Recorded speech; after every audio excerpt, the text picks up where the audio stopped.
básicamente pues vengo a hablarles de lo que son los mercados verdes, sobre todo lo que ha trabajado la Unión Europea y también echar un vistazo a lo que actualmente tiene el país o cuenta el país, en qué se ha trabajado, cuáles son las áreas que se deberían de fortalecer para apoyar a todas esas empresas nacionales que están haciendo inversiones, están dedicando recursos a cumplir con la legislación, a ir un poquito más allá en la parte ambiental y en la parte social, y que esas pymes puedan tener más oportunidades dentro del mercado. Básicamente es un poquito el tema de la charla. Primero voy a empezar con mi presentación, aunque brevemente ya me ha presentado doña Luisa. Mi nombre es José Ramón Domènech, soy de Barcelona, llevo más de 12 años trabajando en Centroamérica, en lo que es gestión ambiental. He trabajado y coordinado proyectos de cooperación internacional para la cooperación alemana, cooperación estadounidense, y siempre lo que es temas como análisis de ciclo de vida, ecodiseño, sistemas de gestión ambiental, producción más limpia, es siempre muy relacionado con lo que es el tema ambiental. Básicamente la experiencia relevante que tengo sobre el tema de mercados verdes viene todo lo que es la parte de la compra pública sostenible, un poco la parte de la demanda en el sector público. Y ahí, como veis, pues he trabajado en un proyecto interesante con el Ministerio de Hacienda. Desarrollamos unas guías de compra sostenible que son de acceso y uso para todas las instituciones públicas de Costa Rica. Desarrollé también unas guías de gestión ambiental para el sector público en los países de Guatemala y Panamá, además de Costa Rica. Y también he liderado un proyecto de Naciones Unidas en el país, que voy a detallar un poquito más adelante, que trataba de la implementación de la compra sostenible en el sector público. Básicamente esta es la experiencia relevante sobre este tema que tengo, y además, como comentaba Luisa, pues toda la parte empresarial. Hace 2 años soy gerente de una empresa de reciclaje de electrónicos y fluorescentes, que obviamente tiene el ADN ambiental, entonces me estoy encontrando en el día a día con todos los obstáculos que una pyme con lineamientos ambientales se puede encontrar, y por tanto puedo hablar de la parte de la asesoría y la parte también de experiencia propia. Básicamente hay bastante información, voy a tratar de ser bastante eficiente a la hora de hablar de diferentes conceptos, y he diseñado la presentación de esta forma. Primero una introducción para que estemos claros de lo que hablamos cuando hablamos de mercados verdes, qué es un mercado verde y por tanto la definición, y que veamos un poquito el potencial también que hay ahora mismo a nivel mundial en el tema de mercados verdes. La segunda parte de la presentación va dirigida a no inventar el agua tibia, ¿no? Ya tenemos un mercado verde bien consolidado en Europa, entonces vamos a ver, hay muchísima información, muchísimos proyectos e iniciativas que Europa ha desarrollado, pero hemos tratado de sintetizar las más importantes. Lo hemos dividido en oferta y demanda. ¿Qué ha hecho la Unión Europea en cuanto a la oferta? ¿Qué ha hecho la Unión Europea en cuanto a la demanda? Y viendo un poco esa experiencia, luego ya nos centraremos en Costa Rica, ver qué hay, tanto en el fomento de la oferta, la promoción de la oferta, como en la demanda, tanto en el sector público como en el privado. Y al final una pequeña filmina con una serie de conclusiones de lo que hemos trabajado. Bueno, ¿qué son los mercados verdes? Básicamente, un mercado verde es aquel que comercializa ya sea productos o servicios que van dirigidos a mejorar el ambiente, el impacto que tienen en el medio ambiente esos productos y servicios. Ahí podemos estar hablando de prevenir, medir, controlar, limitar, minimizar y corregir el daño ambiental. Básicamente, todo aquel producto que tenga unas características ambientales que vayan a minimizar los aspectos críticos ambientales de ese producto en su ciclo de vida, es un producto que se puede considerar verde.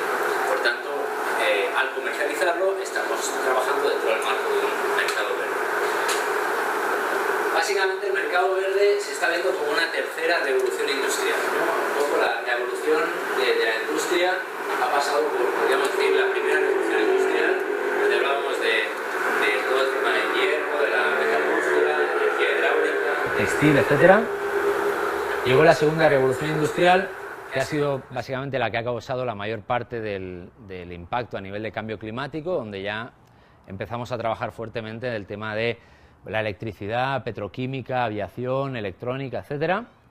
Y ahora se está visualizando los mercados verdes como esta tercera revolución industrial. Básicamente, a nivel de mundial estamos viendo que o dejamos esta economía basada en el carbono y pasamos a una nueva forma de desarrollo, o simplemente no es sostenible la forma de desarrollo que tenemos actualmente. Por tanto, estamos yendo hacia una tercera revolución industrial donde podríamos hablar de temas como sostenibilidad, biomimética, nanotecnología.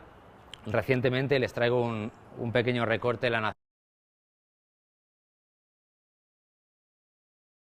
Innovaciones que van hacia ese tipo de tecnologías, energías renovables. Obviamente es un mercado ya grande, ahora vamos a ver que tiene un potencial muy importante. Diseño de sistemas, la química verde. Todos esos conceptos son los que en principio están abanderando lo que es la nueva revolución industrial que entra dentro del marco de los mercados verdes. Esta filmina la hemos traído un poco para que vean el potencial, ¿no? Es bonito hablar de mercados verdes, pero a nivel económico, ¿qué quiere decir esto, ¿no? Entonces, esta información sacada de un informe de IOBE, de una institución pública del País Vasco, nos dice que los mercados verdes mundiales estaban en 2007 alrededor de 1.400 billones de euros, básicamente lo que se estaba moviendo dentro de esos mercados.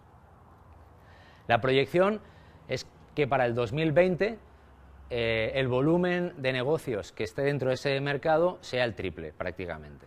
O sea, realmente se están estimando una serie de incrementos anuales por los diferentes sectores bastante interesantes que promedian un 6,5%. Dentro de estos sectores podemos encontrar lo que es la eficiencia en materiales y el ecodiseño como uno de los grandes temas, ¿no? Que va a tener un crecimiento anual promedio de un 10%. Esas son las proyecciones que se tienen. Y obviamente, pues no vamos a descubrir el agua tibia, lo que son las renovables y la energía sostenible, pues tiene también un potencial más grande. Es decir, dentro de estas categorías, los mercados verdes que en teoría van a crecer más, van a ser aquellos que van a estar dirigidos a eficiencia en materiales en los productos y el ecodiseño, y en la parte de renovables y energía sostenible. Básicamente, pues hemos hablado de lo que es el mercado verde y el potencial que tiene a nivel de negocio, ¿no? Vemos que puede ser un buen negocio, y de eso se trata esta charla, ¿no? De que analicemos y veamos el potencial que tiene pasarse del business as usual a una serie de innovaciones dentro de las industrias que van a llevar a generar productos y servicios más ecoamigables, que van a tener opciones de entrar a estos negocios, ya sea a nivel nacional, si se genera una demanda interesante a través de ciertas medidas, o ya sea a nivel de exportación, como actualmente muchos de los productores orgánicos del país ya están aprovechando y están exportando con ciertos buenos precios a nivel de mercado.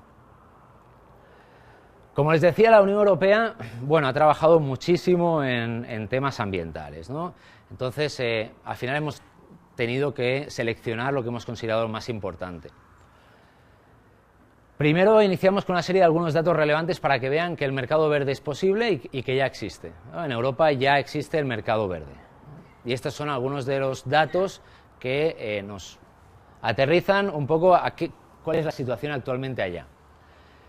Estamos hablando que un 90% de los consumidores compran productos verdes al menos ocasionalmente, es decir, ya es una práctica bastante habitual dentro del consumidor promedio en la Unión Europea. Los consumidores pagan hasta un 46% adicional por productos verdes al por menor y hasta 25% por alimentos y bebidas que tengan. Ahí en alimentos y bebidas ya no hablamos tanto de verde, sino también de valor agregado como orgánico, saludable, etcétera, ¿no? El aumento de un 441% de ventas al detalle desde el 2000, pasando de 10,3 billones a 56 billones en el 2009 y proyectándose que las ventas al detalle de productos verdes en Europa se duplique y llegue a los 114 billones para el 2015. Por tanto, las proyecciones siempre son que crezcan. Esto es bastante relevante teniendo en cuenta la gran crisis económica que está pasando ahora mismo Europa, ¿verdad?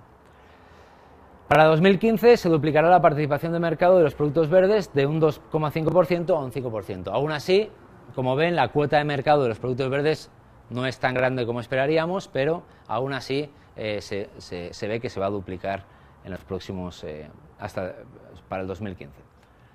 Y los hogares europeos gastan un promedio de unos $500 anuales en productos verdes. Esos son algunos de los datos en lo que tiene que ver la demanda, ¿no? En la oferta, vemos que los consumidores ya están comprando productos verdes que alguien fabrica. Entonces, estos son los datos que vienen de la parte de producción de la oferta. Las empresas europeas tienen una participación de mercado del 21% en el mercado verde mundial, ¿no? Eso quiere decir que mucha de la innovación de productos verdes en Europa pues, está permitiendo que tengan una gran cuota o una cuota bastante importante de mercado en el tema verde.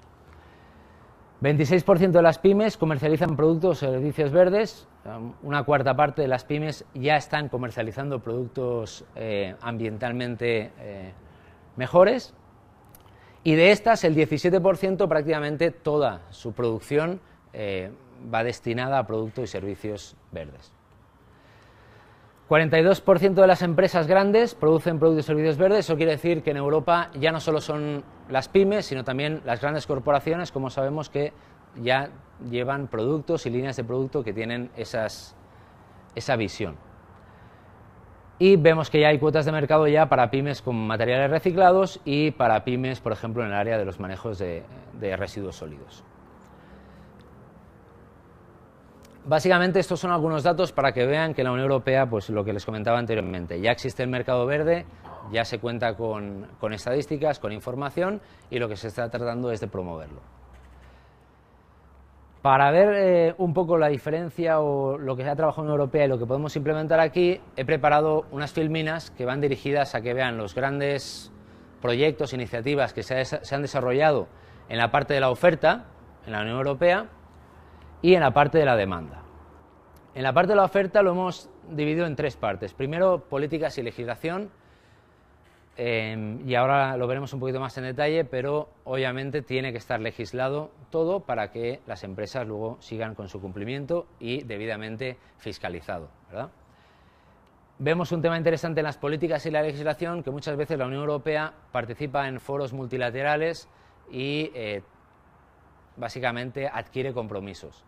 Esos compromisos luego la obligan internamente a legislar de forma, con las directivas, de forma a toda la comunidad para poder lograr esos objetivos. Entonces, esos compromisos internacionales han servido mucho para que Europa vaya avanzando en este tema.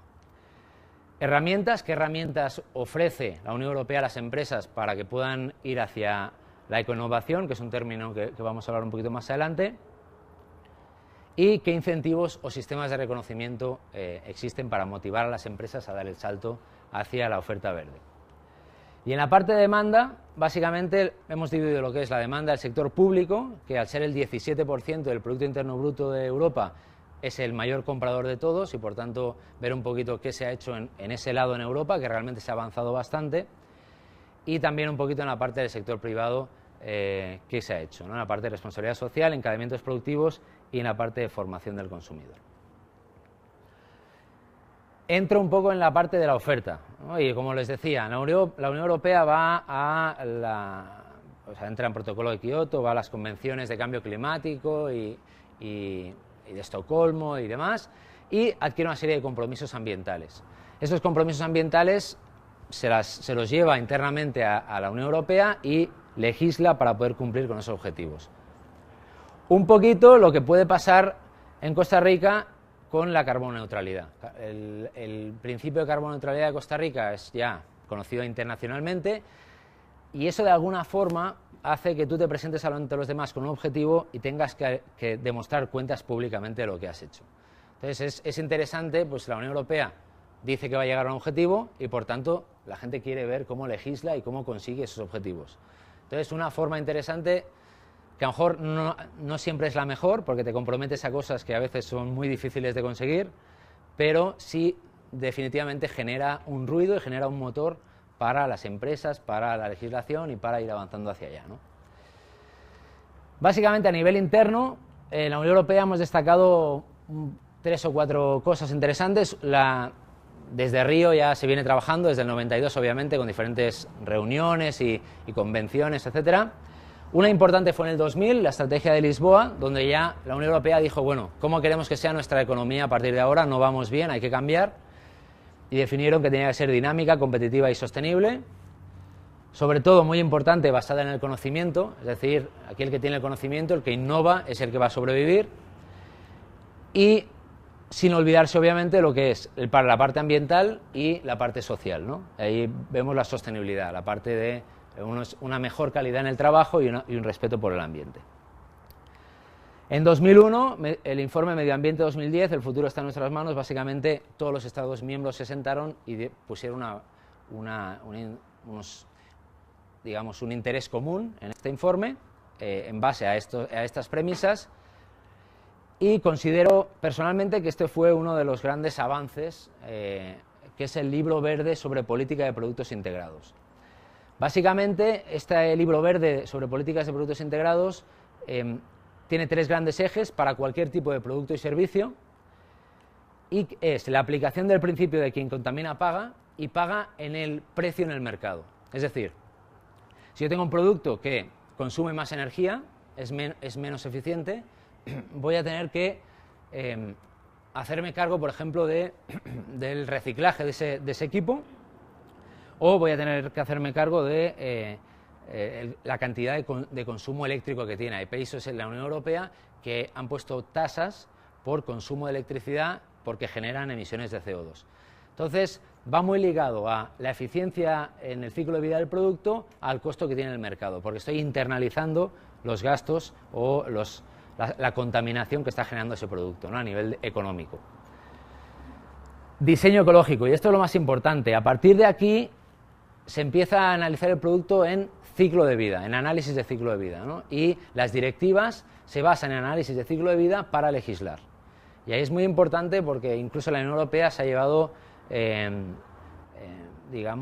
ha encontrado con situaciones que no había planteado anteriormente.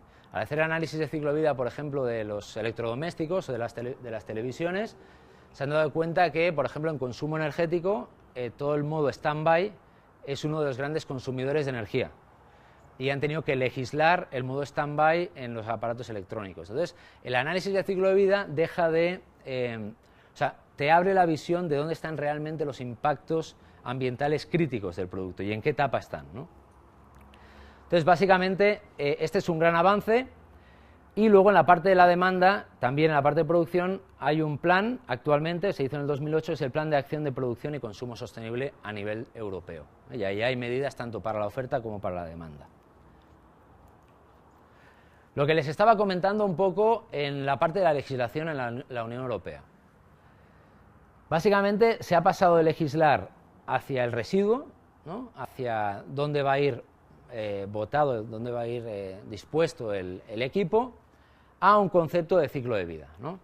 Entonces empezaron, por ejemplo, con la directiva de envases y residuos de envases, ¿no? Entonces ver dónde iba a ir botado. Empezaron con los sistemas integrados de gestión, que aquí se llamarán unidades de cumplimiento, y también empezaron a legislar, por ejemplo, final de la vida útil de los automóviles. Aquí ya empezaron a ver, 2002, después del 2001, empezaron a ver en la parte de residuos de aparatos eléctricos y electrónicos, como en Costa Rica, que empezamos a legislar antes los electrónicos que el resto de los equipos. Igual en la Unión Europea ya empezaron a ver el concepto de análisis de ciclo de vida en este tipo de equipos. Y sobre todo, en la parte más importante, ya destinada a cambio climático y a eficiencia energética, pues fueron estas directivas. La del 2005, que luego se modificó, se completó por la del 2009, donde eran productos relacionados con el consumo energético. Y ahí básicamente entra mucho a legislarse la parte del diseño ecológico. Sabemos que en el diseño puedes llegar a minimizar el 80% del impacto ambiental del producto en su vida útil y en la parte final. Por tanto, este es el cambio de paradigma que se ha tenido en la legislación en Europa. Pasar de una legislación que solo se preocupaba de cuánto contamina la industria y les medía las aguas residuales, las emisiones, etcétera, a analizar el ciclo de vida completo de los productos. ¿Por qué se hizo eso? Bueno, motivado por 1000 millones de cosas, pero una muy importante era que tenías empresas, por ejemplo multinacionales, que como estaban acostumbrados a ser legislados en esta área, buenas prácticas dentro de la planta, producción más limpia y sistemas de gestión ambiental, resulta que muy inteligentemente sacaban esos procesos más contaminantes que tenían de toda su producción y los trasladaban a países donde habían legislaciones más débiles, digamos, en ese sentido. Entonces, claro, ¿qué pasaba? Cumplían perfectamente con la legislación, pero resulta que había un cambio de contaminación que además era global, porque las emisiones, al final, da igual que emitas en Barcelona o que emitas en Costa Rica o emitas en Marruecos, por tanto la contaminación se continuaba dando, pero no estaba localizada en su planta de producción, con lo cual estaban totalmente cumpliendo con la legislación. A partir de todo esto se empezó a trabajar en lo que es ecodiseño, ecoeficiencia y ahora un término que hemos visto después de la investigación, la ecoinnovación, parece que es como la nueva moda un poquito de lo que está viniendo. Les he traído un vídeo bastante interesante, me gusta mucho porque explica muy bien lo que tenemos que conseguir con los mercados verdes. Otra forma de motivar a la oferta ha sido con impuestos, pero más que incentivarlo, desincentivarlo a continuar con el business as usual. Básicamente es, pongo impuestos para aquellas cosas que me generan contaminaciones y problemas ambientales que no quiero. Entonces, los grabo. ¿Eso qué me genera? Pues efectos ambientales positivos, dejo de contaminar tanto, y además efectos económicos positivos, recaudo un poco más. Esto me lleva básicamente a tener provisiones de recursos. Muchos países de la Unión Europea tienen dinero para poder apoyar inversiones en cambios productivos, ¿no? Por ejemplo, yo trabajé pues, hace tiempo en el gobierno catalán y nosotros dábamos subvenciones hasta el 80% a empresas que hacían cambios tecnológicos hacia producción más limpia. Entonces, estos tipos de fondos se pueden conseguir a través de gravar otros que sean ineficientes o que no cumplan con los requisitos. Se necesita eliminar subsidios ambientalmente dañinos. Hay veces que pues, aún se subsidian, por ejemplo, el uso de combustibles fósiles. Y aquí os he puesto un par de ejemplos de un par de países europeos, pero básicamente es interesante, por ejemplo, el tema de Finlandia, ¿no? Que tienen una tasa, un impuesto en productos energéticos, ¿vale? Entonces, cuanto más energía consumen, más ineficientes son, tienen una tasa más alta. Y sobre todo quería comentar el tema de los impuestos a rellenos sanitarios, porque al final, si tú empiezas a gravar más el relleno sanitario, eso va a hacer que a las empresas les cueste más dinero enviar bueno, al final envían dinero también, enviar residuos al relleno sanitario para una disposición final, y por tanto van a hacer todos los cálculos y todos los recursos que sean necesarios para poder aprovechar lo que tenga valor de esos residuos y enviar la mínima cantidad de basura o de residuos al relleno sanitario, porque tendrá un costo demasiado elevado, ¿eh? Entonces, un poquito es la forma en que en algunos países en Europa se ha ido trabajando este tema. Bueno, este es otro mundo dentro de los mercados verdes que podrían dedicarse varias charlas, que es el tema del ecoetiquetado. Bueno, en Europa tienen muchos años trabajando en una etiqueta ya está muy consolidada, que es esta, la ecoetiqueta europea. Como veis, pues la progresión ha sido bastante importante a nivel de licencias emitidas de esta ecoetiqueta. Estamos hablando de 27 categorías de producto y servicio y 8 que están actualmente en desarrollo. Básicamente son unos 17.000 productos que ya llevan la etiqueta de la Unión Europea. Esta etiqueta está basada en análisis de ciclo de vida. No análisis de una etapa de ciclo de vida, sino de ciclo de vida completo.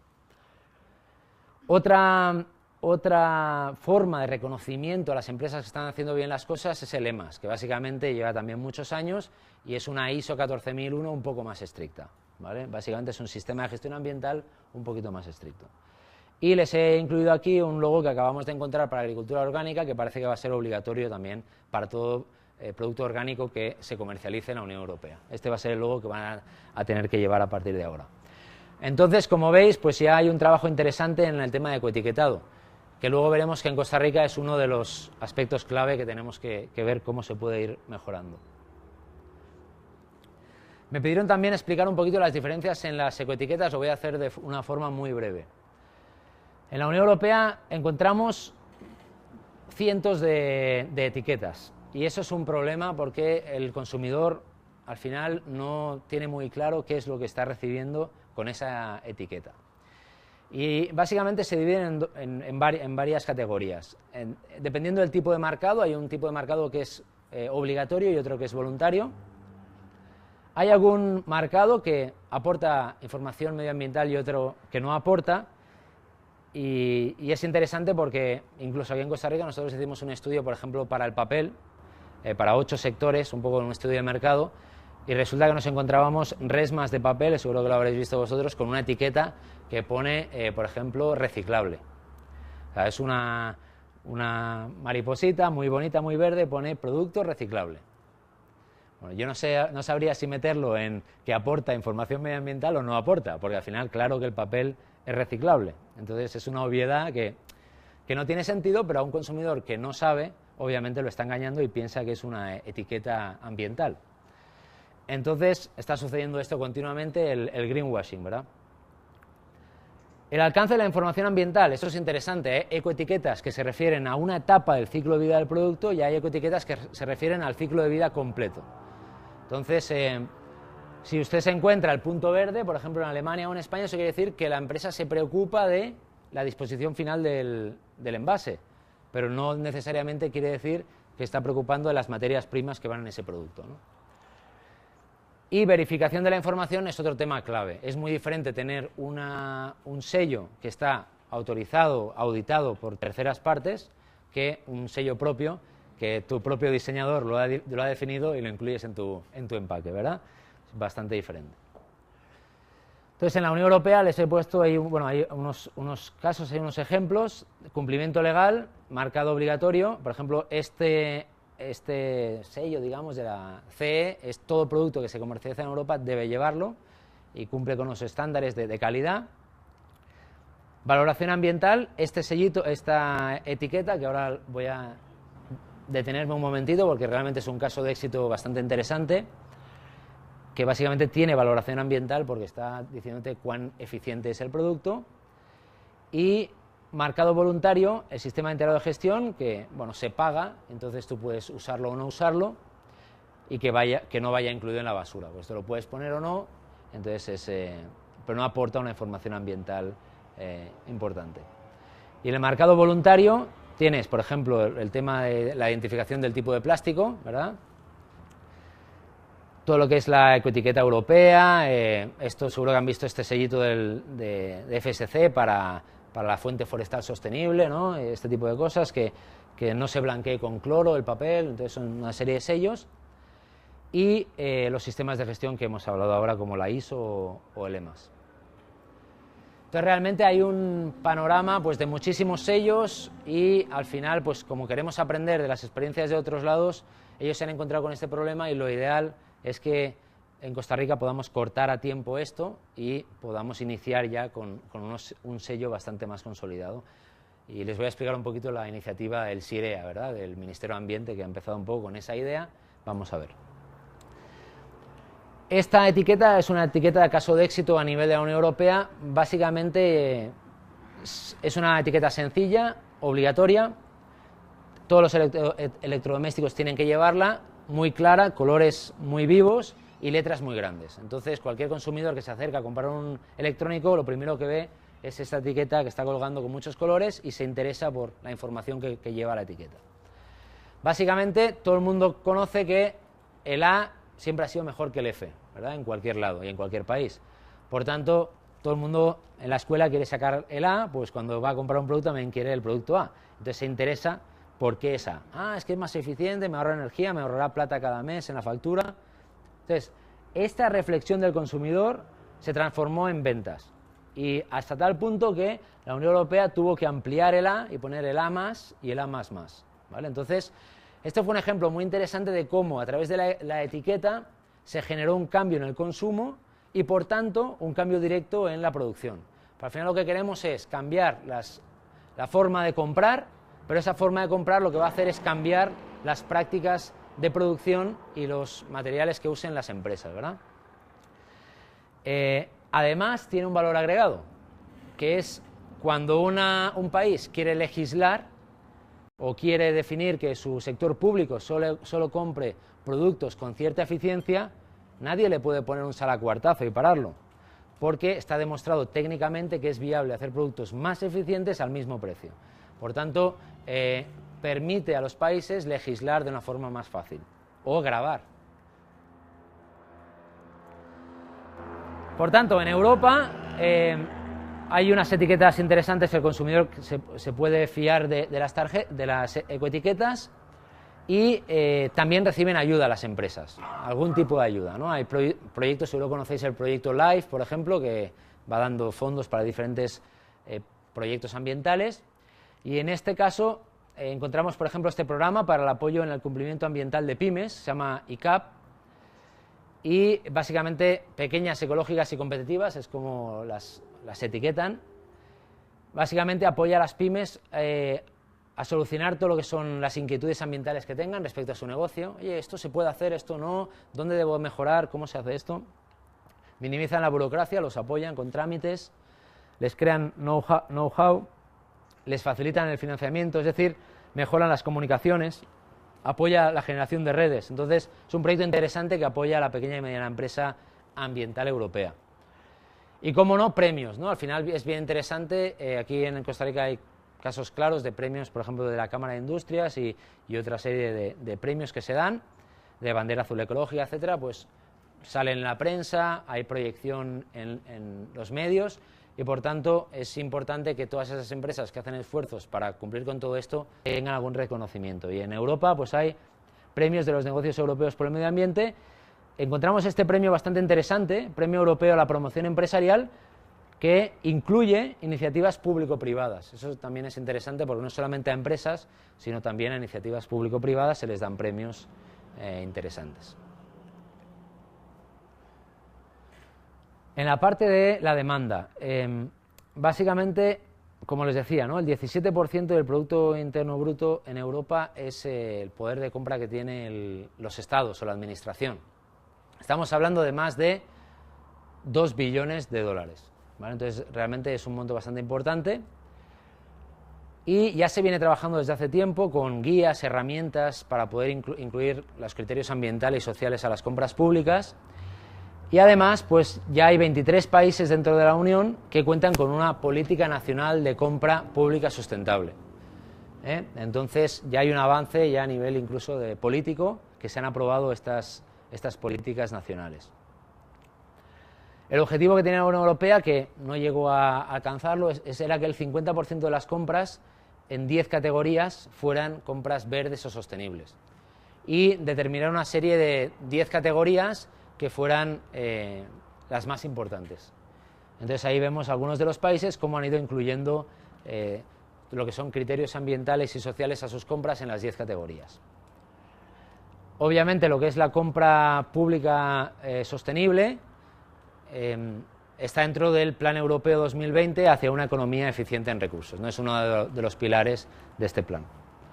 Entonces, básicamente sí se ha trabajado mucho en la Unión Europea, también apoyado por Naciones Unidas, el Programa de Naciones Unidas para el Medio Ambiente, que ahora veréis que financió un proyecto aquí en el país, también apoya a nivel mundial y a Europa en todo este desarrollo. A medida que el sector público empieza a comprar este tipo de productos, se genera otro beneficio que son las economías de escala. Cuanto más volumen de productos verdes se compran, se generan economías de escala y eso tiende a bajar los precios de los productos. Entonces, uno de los mitos que tenemos que luchar es que el producto verde es siempre más caro y mucho más caro. Por tanto, a medida que vaya siendo parte de los comercios normales y vaya siendo parte de una economía de escala, básicamente se van a ir rebajando y no va a ser siempre cierto esa premisa que mucha gente pues tiene como normal. En la parte del sector privado, pues la responsabilidad social empresarial o corporativa, básicamente que ya estaba integrando las preocupaciones sociales y ambientales en las operaciones comerciales y relaciones con stakeholders, sobre todo de las grandes empresas. Entonces ya empezaban a pensar en inversiones sociales, ambientales, etcétera. Y ahí hay lineamientos como la gestión socialmente responsable, consumo socialmente responsable y la inversión socialmente responsable. En campos, por ejemplo, como la inversión, hay bancos, por ejemplo, si no recuerdo mal, Triodos Bank, que está en Europa, básicamente es un banco social. Todas las inversiones que se hacen tienen un gran componente social. Por tanto, ya empiezan a haber ese tipo de posibilidades. Y otro tema muy importante es el tema de los encadenamientos productivos. Y aquí la prensa ha jugado un rol muy importante. Han habido grandes multinacionales que han visto afectada su marca y su imagen por descubrimientos en países en vías de desarrollo de plantas de maquila o lugares de producción suyos, donde han salido noticias de que habían niños trabajando, personas que no tenían elementos de protección personal, etc. Entonces, ahora os voy a mostrar un pequeño ejemplo de IKEA, que es una marca, una empresa grande en Europa, y cómo lo ha ido trabajando, pero básicamente eso es otro de los campos donde la Unión Europea está trabajando fuertemente, encadenamientos productivos. Y en la parte de la formación y sensibilización no hemos traído mucha información, pero ya la Unión Europea está trabajando mucho dentro de lo que es el Plan de Acción de Producción y Consumo Sostenible, con muchas herramientas tipo campañas de comunicación, páginas web, correos electrónicos, etcétera. Como les decía, un pequeño ejemplo de una empresa grande en Europa, IKEA, que bueno, es muy grande a nivel de productos para el hogar, decoración y mobiliario. Es líder prácticamente a nivel mundial y tiene productos de bajo coste sin sacrificar la calidad del diseño. Básicamente te venden los muebles en partes y uno tiene que llegar a casa y montarlos. Y luego tienen más de 1.350 proveedores en 50 países. Entonces, viendo los ejemplos de otras empresas que han tenido esos problemas de imagen, básicamente las grandes corporaciones dicen, bueno, ¿qué puedo hacer yo para que no me pase, ¿no? Entonces, ellos, por ejemplo, han desarrollado este código de conducta en el cual los proveedores deben de comprometerse a una serie de condiciones, ya sea en la parte ambiental y en la parte social.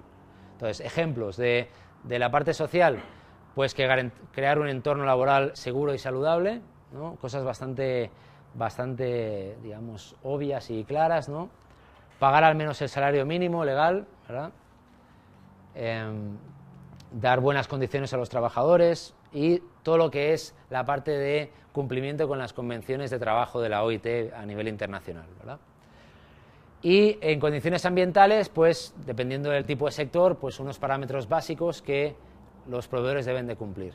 Muchas de estas empresas, por ejemplo Inditex, una gran empresa europea en la parte textil, hacen auditorías periódicas a sus maquilas, a sus proveedores en países como Perú, Marruecos, etc. Ok, aquí voy a parar un momentito, voy a poner un vídeo de la Unión Europea que me ha parecido muy interesante para comentarlo con ustedes. No se asusten, no vamos a ponernos a bailar, pero entonces, por lo menos para que vean.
Me ha parecido bien interesante porque a mí llevo ya 12 años trabajando en el campo ambiental, ¿verdad?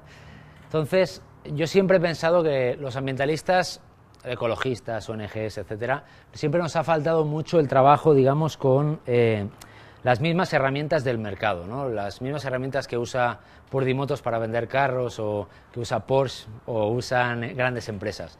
Hemos estado siempre muy separados de las herramientas de marketing convencionales. Entonces, al final, creo que el único futuro que tenemos es cuando realmente el carro más bonito y el que todo el mundo quiere tener, y la computadora más bonita y la que todo el mundo quiere tener, y la nueva innovación es la más ambiental, es cuando realmente estaremos generando un cambio. Porque al final nos hemos históricamente estado peleando como ellos, ¿verdad? Estábamos los ecologistas, las ONGs, diciendo que estábamos matando el planeta, de que no podíamos continuar así, de que todo estaba mal, y ellos continuaban haciendo sus movimientos de baile para distraernos y hacer cualquier otra cosa. Pero al final tenemos que unirnos, y tienen que ser las mismas herramientas de mercadeo que nos ayuden a vender los productos más ambientales, ¿no? Entonces, este ha sido el esquema, ¿no?, del ambientalista, creando un producto verde de 5 productos que tenía el empresario, y al final el empresario ha dicho, perfecto, pues de estos yo hago 3. Entonces yo gano, tú ganas, todo el mundo feliz, y vamos adelante. Entonces ese es el concepto de la ecoinnovación y de los mercados verdes. Al final el mercado verde no debería existir el mercado, y fuera verde, porque si no es verde, al final el mercado no podrá existir porque no será sostenible. Entonces esa era como la reflexión del vídeo, que me ha parecido bien interesante hacerla. Y el concepto de ecoinnovación pues entra todo. Básicamente es un concepto muy global de bienes o servicios nuevos o significativamente mejorados, procesos nuevos o mejorados, cambios organizacionales, importantes soluciones de mercadeo, y básicamente que vaya a mejorar el ambiente, ¿no? Y ahí hablamos pues puede ser tanto compensar CO2 como revisión de productos o reciclaje, o pasando a nuevos modelos de negocio, nuevos engranajes en la cadena de valor, etcétera. Básicamente todo lo que sea la mejora, ¿verdad?, ambiental. Ese es el concepto como que está promoviendo la Unión Europea, ecoinnovación, donde englobaría todo lo que hemos trabajado hasta la fecha, básicamente en mejora de productos. Esa ha sido una pincelada un poquito de lo que ha hecho la Unión Europea, con unos datos así bastante interesantes. Es el resumen que hemos tratado de hacer. Obviamente pues está a años luz de muchos otros países, y ahora lo que queríamos es revisar un poquito en Costa Rica cómo está la situación, qué se ha hecho y qué deberíamos de fortalecer para llegar ahí. Bueno, Costa Rica tiene algo muy importante y muy interesante para trabajar en mercados verdes que no tiene el resto de los países de Centroamérica, por ejemplo, y es que ya tiene consolidada una imagen ambiental internacional, y eso ya, como diríamos en España, no se lo quita a nadie, ¿verdad? Eso ya lo tiene. Y eso es algo que es perfecto para desarrollar mercados verdes, tanto internos como externos, porque es un marco en el cual todo el mundo te reconoce internacionalmente. Ya se ha trabajado en algunos sectores y tenemos ya avances en algunos sectores, ¿no? Seguro que hay más, pero les he puesto algunos. Ecoturismo, obviamente es una parte que se está trabajando en el país, y está fortalecido, por ejemplo, por un certificado nacional, que es el certificado de sostenibilidad turística del ICT, yo siempre digo, con sus fortalezas y sus debilidades, como todo lo que se hace, pero obviamente pues ya hay una norma costarricense que certifica de alguna forma los hoteles y los turoperadores que cumplen con ciertos parámetros en tema de sostenibilidad. Ecoturismo.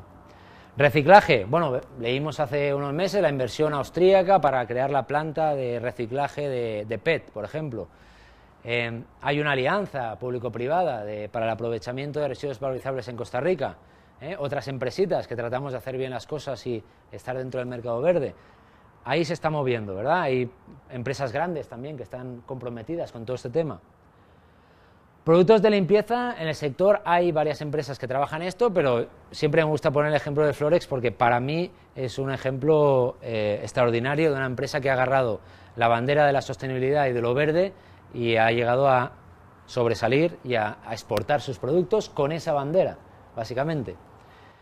Por tanto, pues ya hay avances. Y la parte de productos orgánicos, que el país lleva trabajando hace bastante tiempo con el Programa Nacional de Agricultura Orgánica, y que lo he desarrollado un poquito como un caso exitoso. El tema de los mercados orgánicos, como ven, el volumen de ventas a nivel mundial pues, se ha triplicado en 9 años, es un mercado que está creciendo. También les digo que no solamente es orgánico, como les decía antes, va cada vez a necesitar más valor agregado. Y básicamente pues, la Unión Europea es uno de los importantes consumidores, ¿no? Alemania, Francia, Reino Unido, Italia, son algunos de los países que consumen fuertemente los productos orgánicos. Hoy justamente en La Nación salía una nota sobre los productos orgánicos y el éxito que se está teniendo en la exportación a la Unión Europea. La Unión Europea ofrece equivalencia en el sistema de certificación de productos orgánicos, es decir, no se requiere de ninguna convalidación adicional.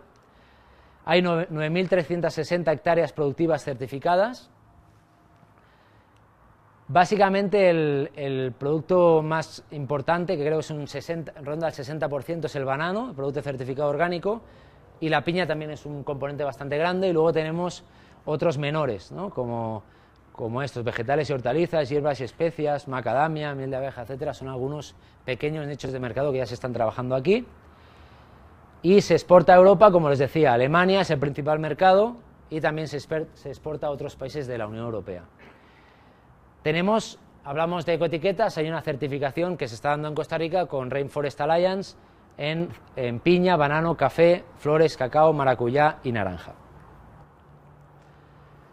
Vemos que van saliendo en la prensa ya artículos relacionados con la exportación de esos productos.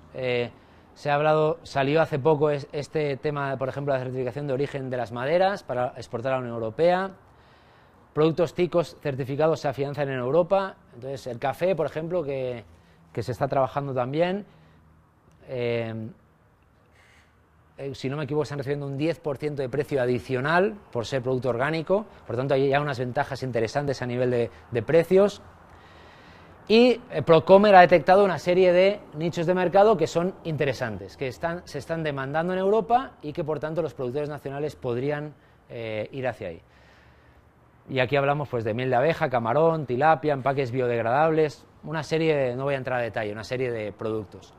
Entonces, como ven, este es un mercado verde que ya ha sido en cierto modo exitoso en Costa Rica, ya hay gente trabajando en él, hay gente exportando a Europa y eso es algo que tenemos que tratar de copiar y pegar en otros sectores, ¿no? Yo creo que bastante oportunidad podrá haber en el tema de cambio climático, eficiencia energética y productos que van relacionados con la eficiencia energética o la disminución de emisiones, ¿no? Energías renovables, etcétera, debido a la demanda que la Unión Europea va a tener de esos productos, pues va a ser bien importante. Adicionalmente, ya no solo se pide orgánico, como les decía, saludable, carbono neutral, comercio justo, son algunos de otros parámetros que ya se están manejando a nivel de Europa, la certificación Fairtrade, por ejemplo. Como les comparaba un poco Europa, les comparo en Costa Rica. Legislación. En Costa Rica estamos muy bien de legislación. Hay muchísima legislación y está muy avanzada, y si la comparamos con el resto de Latinoamérica, somos los reyes. El otro tema es la implementación, la fiscalización de la legislación. Calidad ambiental, reconocimientos y premios, agua, aire, cambio climático, guías ambientales y planes de gestión ambiental institucional, energía, residuos, contaminación sónica y visual. Prácticamente tenemos leyes en casi todo, pero como les decía, ausencia de implementación y sobre todo ausencia de incentivos significativos, ¿verdad? O sea, hay alguna cosita, ¿no?, para vehículos híbridos, eléctricos, alguna cosita para ciertos equipos, tal, pero quizá ahí sí hay una gran área de trabajo, quizá también hacia el tema de la reforma impositiva, ¿no? El tema de, en vez de exonerar, sino ir por el gravar los que no nos convienen en vez de exonerar los que son buenos, ¿no? No sé, son ideas ahí, ¿no? En la oferta, mucho de la parte industrial, producción más limpia, sistemas de gestión, etcétera, desgraciadamente han venido siempre apoyados de la mano de la cooperación internacional. Hay muy poca demanda privada directa de estos servicios. Esto es un poco el historial que se ha vivido, ¿no?, de esto. Ojalá con una demanda más fuerte, seguramente generaría interés privado mucho más fuerte para invertir en esos temas, ¿verdad? Se han hecho acuerdos voluntarios de producción más limpia, también con la CCAD, por ejemplo, donde algunas empresas quieren mejorar ciertos procesos, pero subvencionado de alguna forma, ¿verdad? He puesto pequeños esfuerzos, hay muchísimo más. Cámara de Industrias lleva trabajando en la parte de eficiencia energética con Agustín y todo el equipo de consultores, y además el Congreso Nacional de Energía que se hace aquí en la Cámara de Industrias. O sea, son temas que ya se trabaja en la eficiencia, en el uso de los recursos, ¿verdad? Y luego hay como gotitas en el desierto que han sido súper exitosas, ¿no? Por ejemplo, la cervecería con el Global Reporting Initiative, que le han dado, creo que son 2 años, me parece, el A+, ¿no? O sea, un reconocimiento internacional muy importante a una empresa que ha tomado como una estrategia empresarial trabajar en los 3 ámbitos, ambiental, social y económico, ¿verdad? Entonces, un caso interesante de una empresa de aquí. Obviamente, lo que les comentaba, el caso de Florex y alguna otra pyme que incluso exporta productos con la bandera de la sostenibilidad, pero son gotitas en el desierto. Lo interesante sería poder tener todo un ejército de esas empresas que puedan tener éxito, ¿verdad? Y el tema de la carbono neutralidad, que obviamente con todos los proyectos de cooperación alemana, etcétera, pues están buscando oportunidades para trabajar con las empresas, como la estrategia que se hizo de cambio climático empresarial, industrial, con la cooperación alemana, que está trabajando en ver cómo mejoramos procesos para ser más eficientes y emitir menos gases, ¿verdad?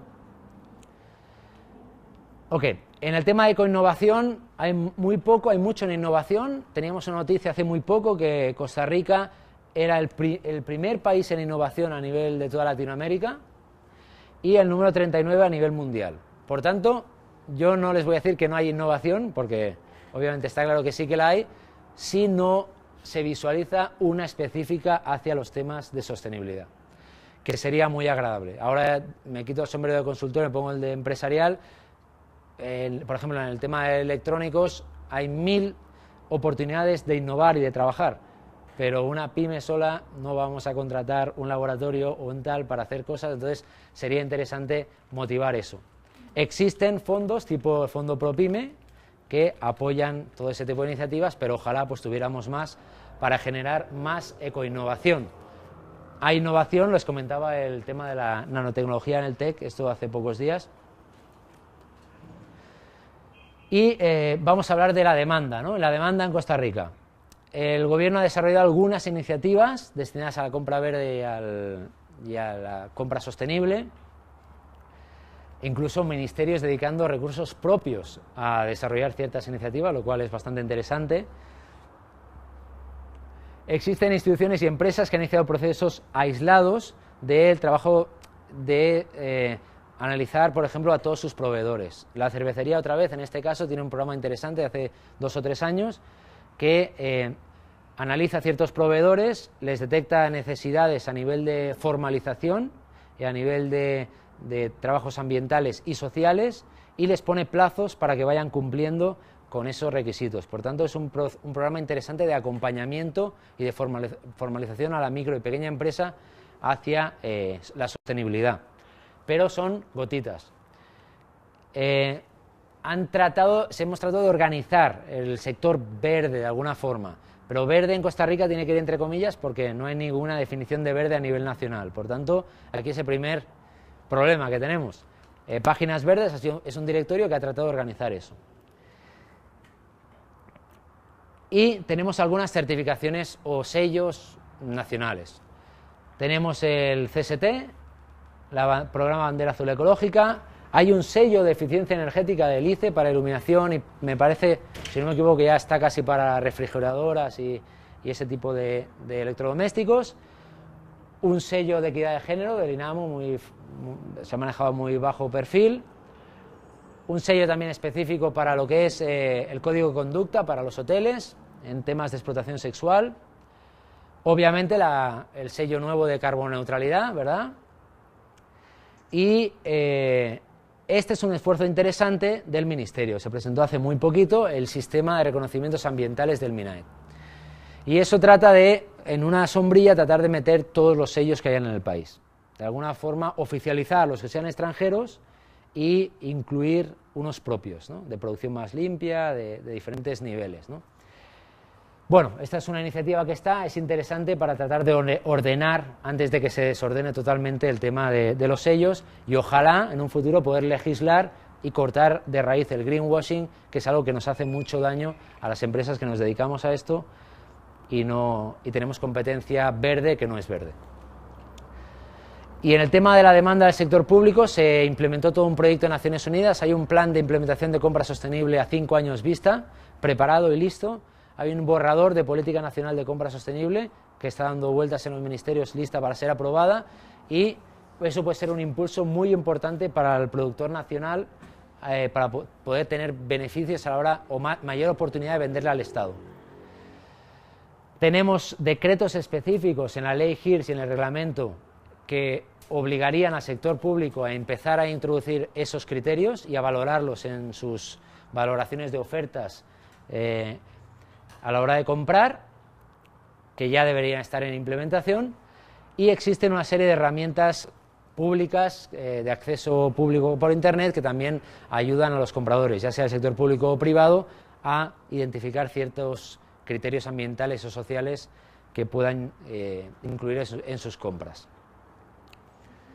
Básicamente, para cerrar un poquito, esto es lo que hay en Costa Rica y algunas conclusiones que quería comentar con ustedes en función un poco del estudio, viendo la Unión Europea y un poco la situación nacional. Es evidente, ya se lleva hablando bastante tiempo, que es necesario la creación de un único sello nacional. Colombia tiene uno, la Unión Europea tiene uno, Tailandia tiene uno, muchísimos países tienen sellos nacionales ambientales. Es importante porque cuando vas a dar un sello a un producto, tiene que ser basado en análisis de ciclo de vida. Y ese análisis de ciclo de vida tiene que estar tropicalizado al país que está dando ese sello. No es lo mismo que la Unión Europea ponga como criterio importantísimo el consumo energético, porque en Francia el 50% de la matriz energética es nuclear, que Costa Rica un 90% hidroeléctrica, a lo mejor es más importante que no contenga metales pesados el producto.